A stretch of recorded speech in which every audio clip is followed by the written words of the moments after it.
Hello friends.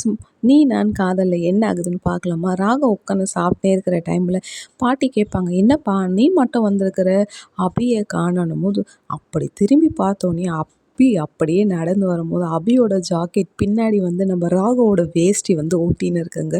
பார்க்கவே ஃபன்னாக இருக்குது. இவங்களுக்குள்ளே எதுவும் நடக்கலனால இவங்க வந்து ஆஹா 2 பேரும் வேற லெவல்ப்பான்னு யோசிக்கிற டைமில் இங்கே அனு வந்து என்னடி இப்படியெல்லாம் வரேன்ட்டு உடனே நம்ம அபியை உள்ளே இட்டுன்னு போயிட்டு, ஐயோ குட்டி பாஸ் நீங்கள் பண்ண வேலைக்கு எனக்கு எவ்வளோ கோவம் வருது தெரியுமான்ட்டு இங்கே வந்து அபி குளிச்சுட்டு வந்து எல்லாரையும் பார்த்து பேசினே இருக்க டைமில் எங்கள் பாட்டி வந்து சொல்லுவாங்க, சரி கல்யாணம் முடிஞ்ச உடனேயும் அணுவும் எங்கேயும் போகல, அதால் அபி நீங்கள் 2 பேருமே வந்து ஹனிமூன் போங்க.